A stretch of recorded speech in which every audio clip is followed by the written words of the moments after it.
A continuación, de la República de Panamá, el doctor Ricardo Rivera con la conferencia Tributación Indirecta y Derechos Fundamentales. Muy buenos días, señor magistrado y señoras magistradas, secretario general del Tribunal Administrativo Tributario, expositores internacionales que nos visitan, colegas abogados, compañeros contadores y auditores, funcionarios públicos que están con nosotros esta mañana e invitados especiales. Quiero iniciar mi exposición, antes que nada, agradeciéndole al Tribunal Administrativo Tributario por la invitación a tan magno evento y felicitándolos una vez más por la organización del mismo y el beneficio que pueda tener tanto en nosotros, los profesionales panameños, como en los expositores que cordialmente están exponiendo, valga la redundancia. Y sin más, tengo la oportunidad de exponerle el tema de impuestos indirectos y derechos fundamentales. Lógicamente que son temas un poco extensos que hemos tratado de minimizar lo máximo posible para poder cumplir con el tiempo que ya está corriendo. Y por lo tanto, empezaremos hablando de lo que son los impuestos indirectos. Yo hice una especie de reflexión acerca de los impuestos indirectos que están ligados directamente a su recaudación y a la forma en que los mismos son aplicados una vez aprobados por la Asamblea Nacional de Diputados.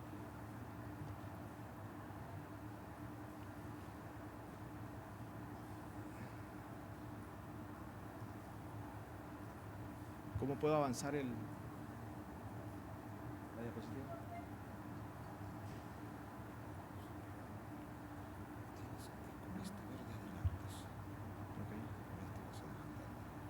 Listo, gracias. Ok, hemos dividido el contenido de nuestra presentación en impuestos indirectos, derechos de los obligados tributarios, algunos principios rectores del derecho administrativo, el principio de estricta legalidad, el silencio administrativo y la ley de transparencia, como derechos fundamentales de todos los contribuyentes en la República de Panamá. Los impuestos indirectos los hemos tratado desde una perspectiva en donde veremos aspectos generales de la clasificación tradicional que da la doctrina acerca de impuestos directos e indirectos. Veremos algunos criterios de distinción de estos impuestos, que son criterios que da la doctrina, pero ninguno es un criterio único o legalmente reconocido por normas tributarias. Una controversia que existe entre el sistema tributario y los impuestos directos e indirectos, y la clasificación de los impuestos en directos e indirectos en el derecho tributario comunitario. Como les mencionaba, hicimos una división en el tema de impuestos indirectos para que sepamos más o menos qué está ocurriendo en nuestro país con este tipo de impuestos, y por ende se van a ir también los impuestos directos porque están muy ligados, sobre todo en la clasificación que utilizan para elaborar el presupuesto general del Estado y, lógicamente, para informarnos acerca de la recaudación de los mismos. Por dicha razón, quiero comenzar informándoles o dándole un pantallazo acerca de los ingresos tributarios para el primer trimestre del 2015. Y hago esta anotación diciendo que, según el reporte, que es público, está en la página web de la Dirección General de Ingresos para que quiera tener acceso al mismo, los ingresos tributarios al 31 de marzo ascienden a 1.094 millones de dólares, de los cuales 552 millones corresponden a los impuestos indirectos y 542 millones corresponden a los impuestos indirectos. Sin embargo, debemos tomar en cuenta un punto muy interesante. Para la misma fecha del año pasado, los impuestos indirectos ascendían a 608 millones de dólares y los indirectos a 556 millones de dólares. Lo que quiere decir que estamos por debajo de la recaudación al mismo periodo del 2014. Y no solamente ahí, si aunamos un poquito más, si profundizamos un poquito más en el tema y nos vamos al 2013, los ingresos tributarios del 2013 fueron superiores a los del 2014, lo que nos puede estar señalando que nuestros ingresos tributarios para el periodo 2015 pueden ser o van a ser, si se mantiene la estadística, inferiores no solamente al año pasado, sino al 2013. Y es un tema digno de estudio. Cuando vemos los impuestos indirectos, por ejemplo, el mismo balance fiscal del sector público no financiero nos establece que los impuestos indirectos o la gran carga de los impuestos indirectos recae sobre el impuesto de transferencia de bienes muebles y servicios o el impuesto a valor agregado para los que nos visitan y el impuesto selectivo al consumo. Y en el caso de los impuestos directos, recaen directamente, como nos imaginamos, sobre el impuesto sobre la renta y el aviso de operación o impuesto al patrimonio para nuestros visitantes internacionales. Entonces, viendo este escenario, pasamos a ver cuáles pueden ser una de las causas, a mi juicio, que están influyendo, aparte de las económicas y todo lo demás, los diferentes malentendidos que han habido con las diferentes administraciones. Otro aspecto relevante. Señores, desde 1990 a la fecha han habido más de 35 modificaciones al Código Fiscal. Para hacerlo un poquito más actual, del 2004 a 2009 hubieron entre 8 y 10 modificaciones. El gobierno anterior hizo 21 modificaciones al Código Fiscal y el gobierno actual, para sorpresa de muchos, lleva 6 modificaciones en un año. Entonces, ¿cómo hacemos con los impuestos indirectos, que es el tema que nos ocupa? En Panamá sabemos, como en muchas legislaciones, que impera el principio de reserva legal, que le atribuye la facultad al órgano legislativo de aprobar los tributos o modificarlos. Pero ¿qué pasa una vez los aprueba? ¿Cuándo entran a regir estos impuestos? La mayoría tiene en su mente el último artículo de cada proyecto o cada ley aprobada que dice comienza a regir al día siguiente de su promulgación. Entonces, ¿qué pasa con los impuestos indirectos que son de hecho generador instantáneo? Es cierto, tenemos que establecerle, y yo propongo a nivel constitucional, lo denominado un tránsito de legislación, un periodo razonable entre la promulgación de la norma que los crea o los modifica y su implementación al contribuyente. Tenemos que darle derecho al contribuyente, a los empresarios, a nosotros los profesionales, que tenemos contratos de repente firmados con el Estado o con otra empresa privada, de tomar medidas que nos ayuden a soportar la carga tributaria, porque les aseguro que ninguno es para bajarlo, ¿eh? En caso de que la mayoría son para subir o para presionar un poquito más al contribuyente. Entonces, debemos garantizarle al contribuyente que tenga la oportunidad de prepararse, de planificarse, de ver de qué forma renegocia los contratos y no hacerlo al día siguiente de su promulgación y dejar en total estado de indefensión al contribuyente, al empresario, al inversionista extranjero. Yo me imagino que a muchos aquí les pasa lo que nos pasa a nosotros en la firma. Llegan los inversionistas, Ricardo, ¿cuáles son las normas que rigen el impuesto sobre la renta, por ejemplo? Tú le das un pequeño discurso acerca de cuáles son las normas y 6 meses después te aprueban una norma, te cambian ciertas cosas y te llaman, oye, Ricardo, te equivocaste. No, lo que pasa es que modificaron, eso no crea seguridad jurídica. ¿Qué pasa con el principio de seguridad jurídica? ¿Qué pasa con el principio de certeza jurídica? Que no es un principio que nació en el 2015, 2014, 2013. Lo trae Adam Smith, lo expresaba en una de sus obras, Investigación o Investigaciones de la naturaleza y las causas de la riqueza de las naciones. Ya aparecía este principio de certeza jurídica, que es un principio sencillo, básico. El Estado debe tener las reglas del juego claras con sus contribuyentes para poder que haya paz, que haya transparencia, que el contribuyente se sienta en la capacidad y en la responsabilidad de tributar. Porque la mejor forma de tributar no es creando más juzgados ejecutores, no es haciendo más auditorías o revisiones fiscales, sino informando al contribuyente y que el contribuyente de manera voluntaria deposite o pague sus impuestos. Entonces, a mí no me parece una casualidad, basado en estos principios, y si nos vamos al principio de la irretroactividad de la ley tributaria, que lo tiene la hermana República de Colombia, por ejemplo, los impuestos directos no pueden entrar a regir en el mismo periodo fiscal en que se aprueban. Por Constitución, entran a regir en el siguiente periodo fiscal.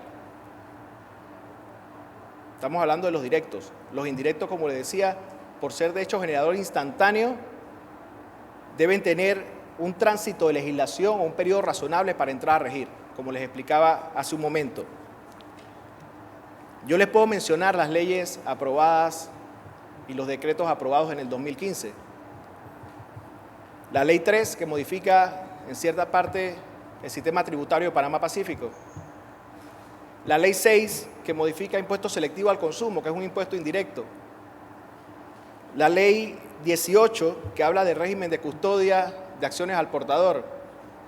La Ley 27, que modifica impuestos sobre la renta, dividendos, impuesto selectivo al consumo, etcétera. Y 2 decretos recientes, el decreto 263 y 264, decreto ejecutivo, modificando impuestos sobre la renta e impuesto selectivo al consumo, respectivamente. Al ritmo que vamos, podemos pasar a la administración anterior. Ok, con esta reflexión vuelvo y repito y termino esta idea. No nos extrañemos el por qué las recaudaciones están bajando. No es normal, lógicamente, que en un país con un Producto Interno Bruto como el que tenemos, con un crecimiento económico que, si mal no recuerdo, estaba al 6%, vayámonos a los países, algunos países, y podemos poner ejemplo Europa, que crecer un 2% ya es un logro.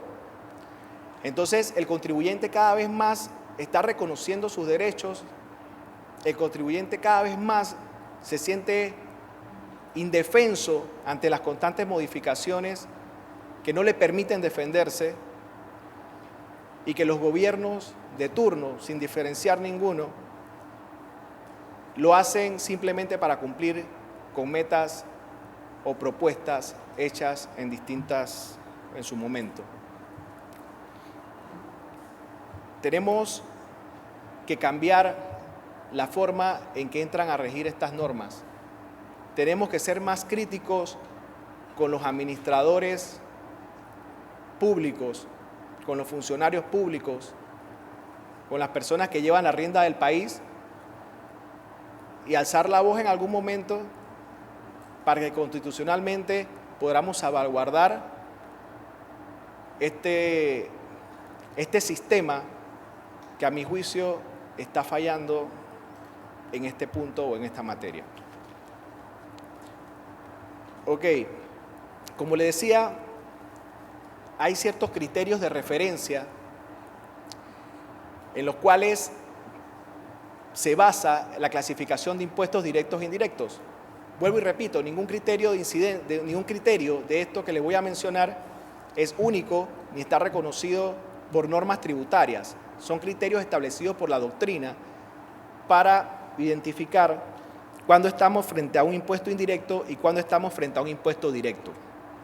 Por ejemplo, el criterio de incidencia nos dice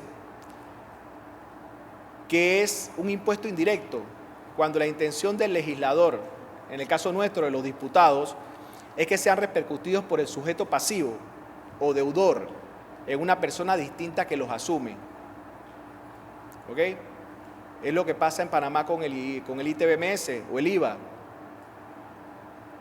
¿Por qué? Porque la persona sobre la cual recae la carga tributaria no es la que lo cobra. Es un intermediario que traspasa el impuesto a quien el legislador tiene la intención de gravar. Esa sería una definición de impuesto indirecto. Y si nos vamos a criterio de incidencia del impuesto directo, no es más que donde el contribuyente y el deudor es la misma persona. No varía. Yo genero una renta, yo pago mi impuesto. Tan sencillo como eso. Existen otros criterios, como el criterio de situación estática, dinámica o dinámica de existencia. Dice que los indirectos son los que graban manifestaciones dinámicas o antecedentes. Por eso los defensores de este criterio dicen que, por ejemplo, en la transferencia de bienes muebles y servicios y prestación de servicios existe una manifestación dinámica por parte del contribuyente y por lo tanto es un impuesto indirecto. Mientras que el impuesto directo son los que graban situaciones estáticas o resultados. Al final del periodo fiscal, yo de mis ingresos saco los costos y gastos, obtengo una utilidad y esa manifestación estática o resultado es la que está grabada, en el caso del impuesto sobre la renta. Y el otro criterio, no más importante que los anteriores, es el criterio de exteriorización de la capacidad contributiva del contribuyente, y que nos dice que el impuesto indirecto son los que graban manifestaciones mediatas de la capacidad contributiva. Mediatas es porque si yo voy y me compro un par de zapatos, según los creyentes de este criterio, yo tengo la capacidad mediata para tributar y por lo tanto me aplicas el impuesto indirecto. Y el impuesto directo, que graba manifestaciones inmediatas o expresas de capacidad contributiva. Si tengo utilidad, tengo capacidad contributiva y por lo tanto me gravas. Y al final hacen una distinción entre los criterios científicos y los criterios administrativos. Los criterios científicos, pongamos que son los tres que acabamos de ver. El criterio administrativo es más una recopilación de listas catastrales, lista de sujetos pasivos, para llevar un control de quiénes son los contribuyentes de cada uno de estos impuestos directos como indirectos.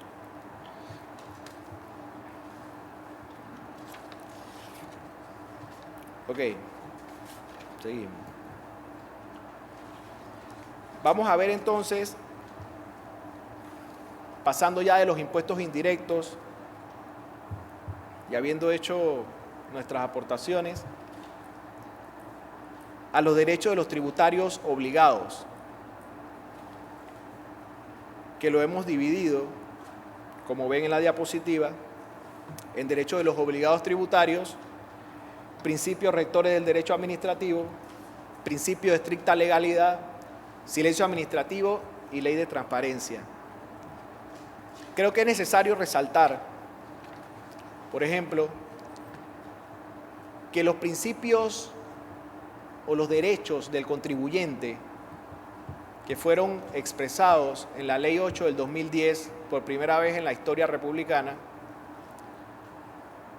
traen cierto reconocimiento a muchas manifestaciones o expresiones del contribuyente a la hora de ser revisado, alcanzado, auditado, como queramos denominarle, por parte de la administración tributaria. En base a eso, los tributos en efecto, como decimos, tienen relación directa con la libertad en dos aspectos fundamentales. El primero, no pueden incurrir en excesos que atenten contra los derechos fundamentales, que es exactamente lo que yo le manifestaba con los impuestos indirectos y los impuestos directos a la hora de su aprobación. Dos, porque la existencia del Estado y por ende de los tributos depende de una sana convivencia entre ambos. Si no existen las reglas claras del juego, si estamos indefensos ante la promulgación de normas que aprueban o modifican impuestos directos o indirectos, lógicamente que esto no se va a lograr. Es como los que viven en propiedades horizontales y se saben su reglamento de copropiedad. Tú tienes las reglas claras del juego. Si puedes tener una mascota y tienes 5, vas a tener problemas con los vecinos y con la administración. Entonces veámoslo desde un punto de vista macro, desde un punto de vista como Estado, que si no están las reglas del juego claras, van a haber diferencias muy marcadas y lastimosamente lo más afectado vamos a ser nosotros los contribuyentes.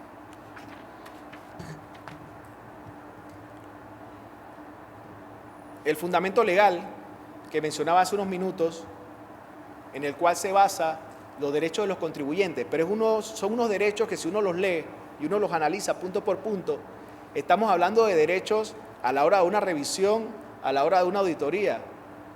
¿Y qué pasa con los derechos a la hora de atención al contribuyente? ¿Qué pasa con los derechos del contribuyente a la hora de hacer una consulta? Tengo otras herramientas, es cierto, pero ¿por qué no las establecemos? ¿Por qué no dejamos las reglas claras? Entonces, como estamos hablando de derechos fundamentales, me parece vital ver cuáles son estos derechos fundamentales y analizarlos un poquito, rápido porque no tenemos mucho tiempo. El derecho a ser tratado con debido respeto, por ejemplo, eso es un derecho básico, no solamente un derecho que nos tiene que establecer una norma jurídica, en este caso una norma administrativa,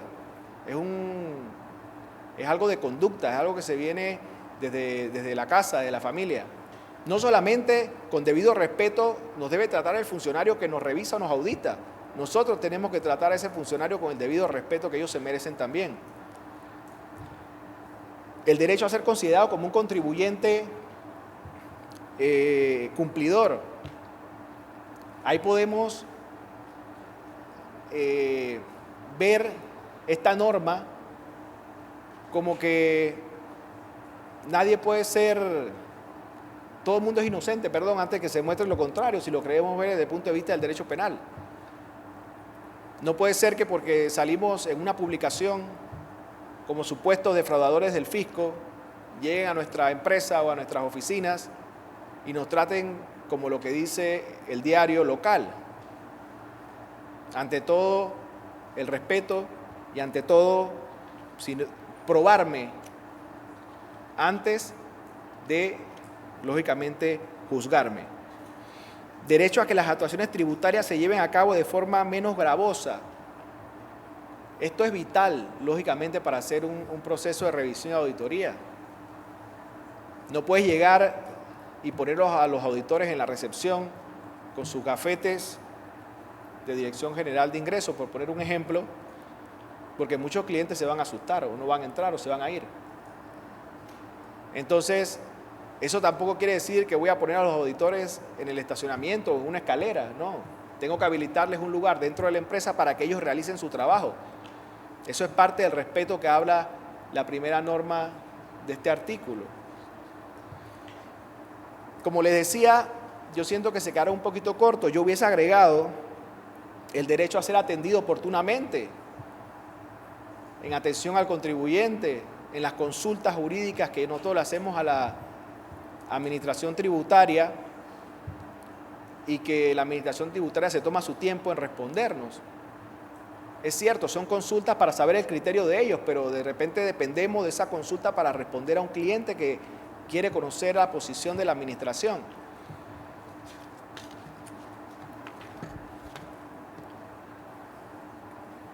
Este punto creo que es vital, el derecho a ser asistido por un profesional de confianza.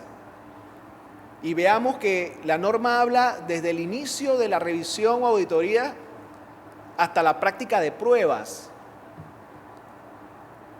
Lógicamente, en la práctica de pruebas, si nos vamos a la revisión, a la reconsideración o a la apelación ante los entes correspondientes, lógicamente que vamos a estar asistidos, ¿no? Pero desde el momento en que llegan los funcionarios a la empresa, a la firma, a su casa, usted tiene derecho a levantar el teléfono, llamar a su abogado, a su contador, a su auditor de confianza y de vente para acá porque me acaba de caer la Dirección General de Ingresos. Y nosotros tenemos la facultad no solamente de representar a nuestro cliente, sino de que se nos informe qué está sucediendo, de que se nos dé copia de todo lo actuado, de que se nos dé prórroga para ciertas solicitudes que son imposibles de conseguir en el tiempo que ellos la piden, y de esta forma apoyar a nuestro cliente y por ende ejercer el derecho del contribuyente, un derecho fundamental.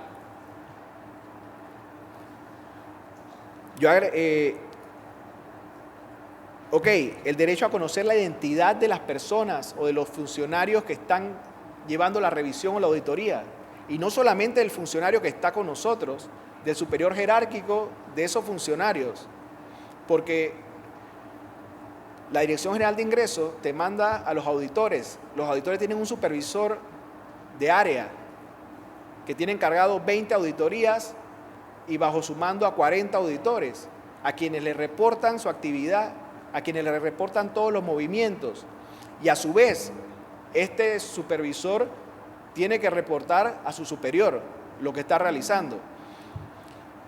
A los que han tenido la oportunidad de ver las notas que abren un proceso de auditoría o de revisión, se darán cuenta que tiene un número de teléfono donde puedes llamar y puedes comprobar de que en efecto estas personas que están en tu oficina o en tu empresa son las encargadas o las que enviaron a realizar dicha transacción o dicha operación o dicha revisión. Porque no vaya a ser que sea la competencia o que sean unos malhechores, quién sabe, que llegaron con esa excusa. Entonces, tenemos que estar claros que tenemos ese derecho y que tenemos que ejecutar ese derecho. Yo agregaría el derecho a la capacitación del contribuyente. El contribuyente tiene la necesidad de capacitarse en los cambios, sobre todo cuando hay tantos cambios y tantas reformas en tan poco tiempo.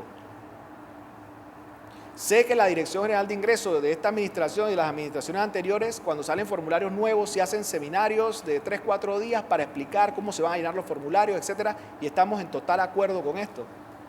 Y debería ser más las veces que estos seminarios se repiten. El acceso permanente a consultas o a resoluciones emitidas por la Administración Tributaria. Si se meten a la página web de la Dirección General de Ingresos, sí hay consultas que tienen colgadas en la página, que están muy bien señalizadas. Puedes buscar consultas en referencia a impuestos sobre la renta, a ITBMS, a equipos fiscales, al impuesto que tú quieras, lo vas a encontrar ahí. Lógicamente, por principio de privacidad, por el 722 del Código Fiscal, tú tienes que borrar quiénes son el contribuyente, el RUC y todo, para que guardar esa privacidad al contribuyente. Pero sí se está haciendo y reconocer también, por ejemplo, el Tribunal Administrativo Tributario también publica sus fallos que nos sirven a nosotros los que estamos en esto todos los días para conocer el criterio del tribunal y en base a ese criterio poder primero armar un buen recurso de apelación basado más o menos en los criterios de entendimiento expresados por el tribunal con anterioridad y expresar a nuestros contribuyentes más o menos una probabilidad de cómo nos puede ir. Lógicamente, como asesores no podemos garantizar el resultado de un proceso Es totalmente irresponsable hacerlo, pero podemos decirle, ¿sabes qué? Hay ciertos criterios que ha esbozado en su momento el Tribunal Administrativo o la Dirección General de Ingresos con las consultas y que va más o menos ligado a lo que tú estás desarrollando, lo que está pasando. Entonces vámonos por ahí, vamos a ver qué podemos conseguir. O simplemente decirle, ¿sabes qué? Ni lo metas porque no vas para ningún lado. No pierdas tu tiempo, paga tu impuesto.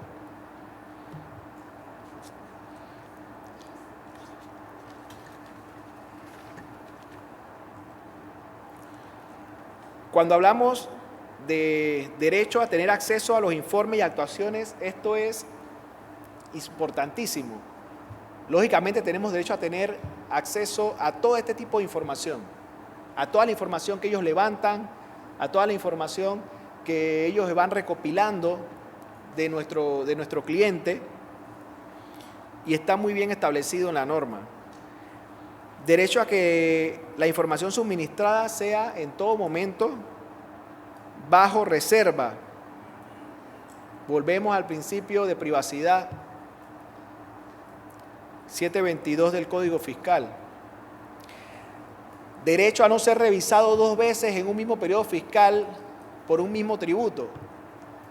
Este es como el derecho a no ser juzgado 2 veces por el mismo delito, pero acá es por periodo. O sea que me pueden juzgar este periodo fiscal por impuestos sobre la renta y me vuelven y me revisan el otro año por lo mismo, ¿será? Entonces, son derechos ya consagrados y que están en la Ley 8 del 2010.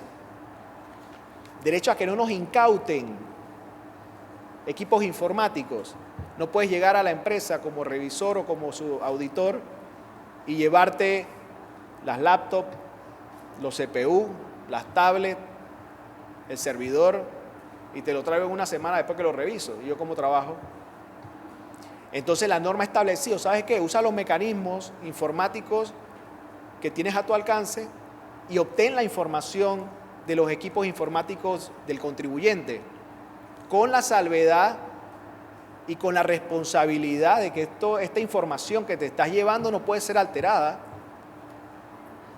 Ojo, no puede ser alterada bajo ningún motivo y trae consecuencias no solamente administrativas, sino penales. Podemos incluir, o yo incluiría también, un derecho a la legítima defensa, a la forma en que se hacen las notificaciones, al aporte de pruebas en las diferentes instancias, a la resolución de controversias en tiempo oportuno. Hablo de recursos de reconsideraciones y recursos de apelaciones. Y sobre todo, insisto, en garantizarle al contribuyente el debido proceso. Decía mi profesor de Derecho Procesal, Abel Zamorano, cuando nos dictaba clase, que los abogados, cuando nos quedábamos sin recursos, sin iniciativas, acudíamos al debido proceso inmediatamente. Me están violando el debido proceso. Pero es un proceso constitucional, es un proceso establecido por la legislación procesal y es un principio del derecho administrativo. Yo quiero terminar esta parte de los derechos de los contribuyentes tributarios proponiendo la creación del Consejo de Defensa de los Contribuyentes. Aquí hay Consejo de Defensa de todo. Ahí está el Consejo de Defensa de los usuarios del transporte, por ejemplo. Y créanme que los contribuyentes son más afectados que los que usan el transporte. Esta creación de este consejo debe ver quejas administrativas, a mi juicio, una orientación legal, una defensoría de oficio al contribuyente, que tenga iniciativa legislativa. Lo estoy pidiendo bastante, pero es posible. Y que sea una institución colegiada para que participe la sociedad civil y no solamente los afectados directamente con alguna resolución. Yo me acuerdo hace más de 5 años, cuando hacíamos los cafés jurídicos en el Colegio Nacional de Abogados, la Comisión de Derecho Fiscal, y empezamos a hablar del Tribunal Administrativo Tributario como una figura que se podía implementar en Panamá.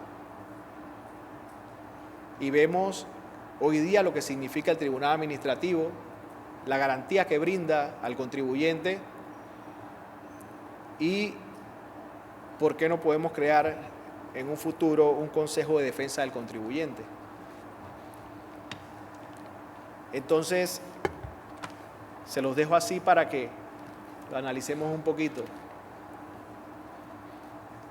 Creo que el tiempo no me va a alcanzar, pero vamos a ver cómo terminamos.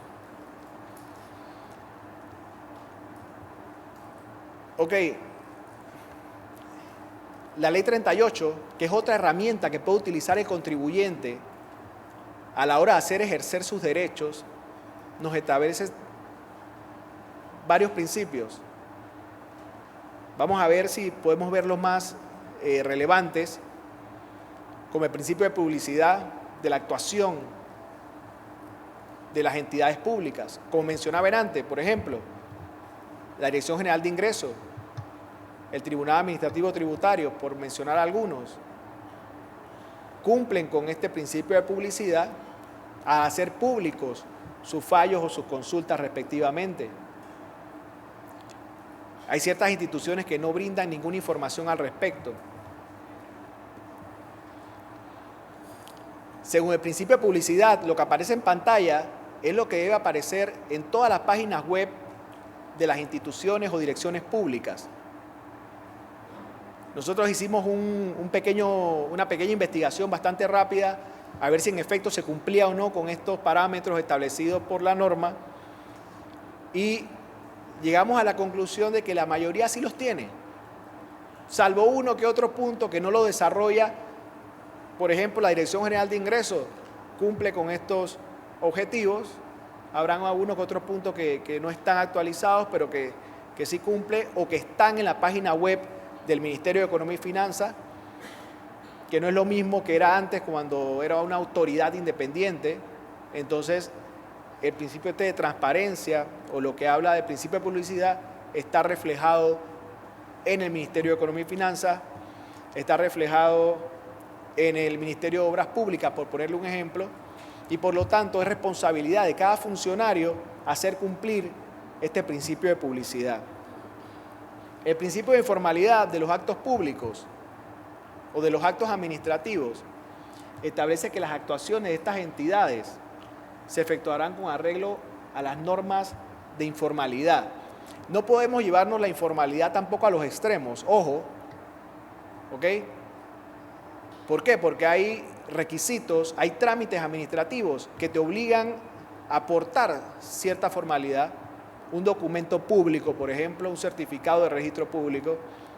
Yo no puedo omitir ese requisito alegando el principio de informalidad. La misma ley administrativa de procedimiento administrativo establece en su artículo 50 que necesitamos para ciertos trámites del servicio de abogado o abogada.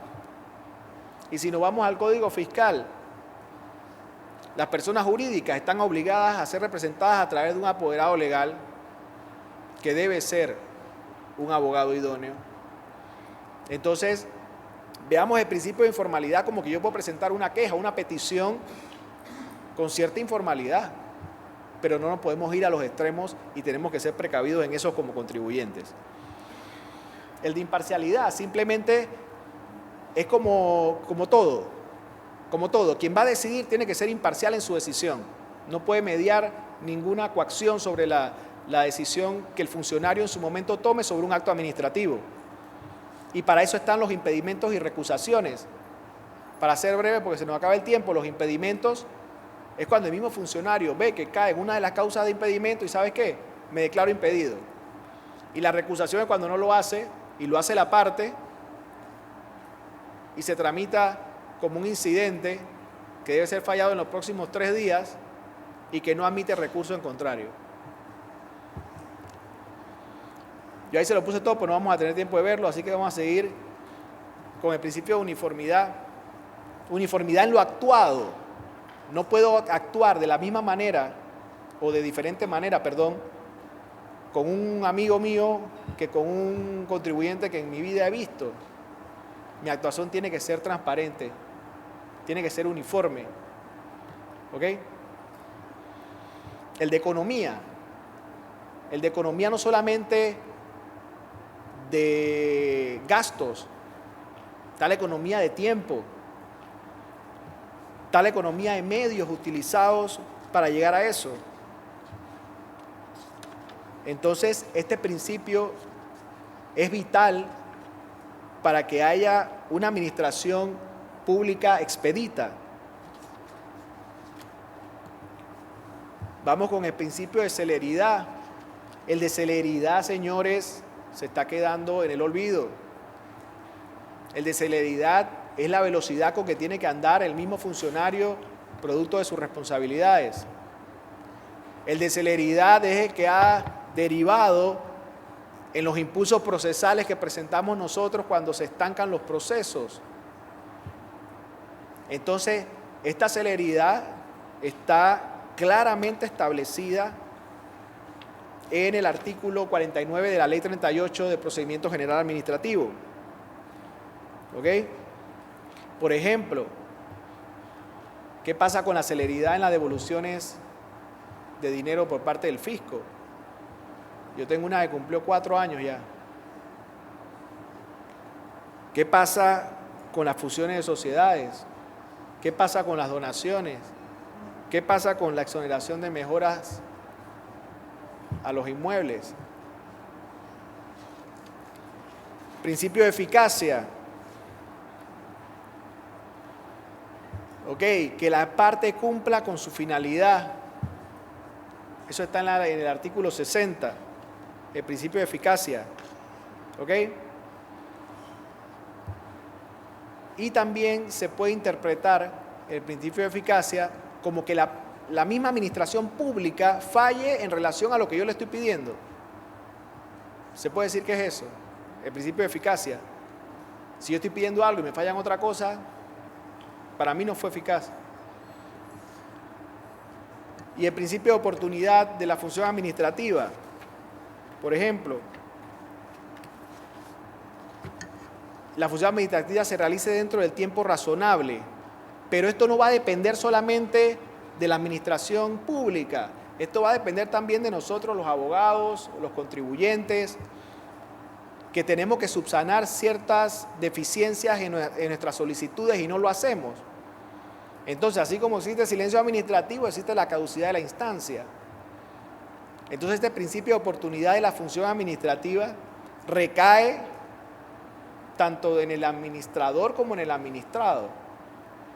Por eso les digo, los principios de derecho administrativo, ojo, que no son solamente de la administración pública. Nosotros tenemos mucha responsabilidad en cumplir con estos principios como contribuyentes.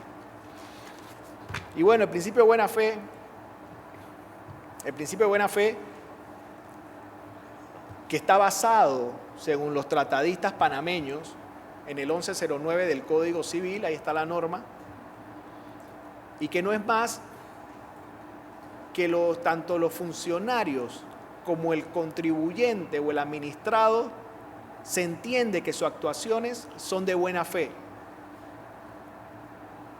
Y hay fallos de la Corte Suprema de Justicia en la Sala Tercera de lo Contencioso Administrativo que lo afirman de esa forma. ¿Ok?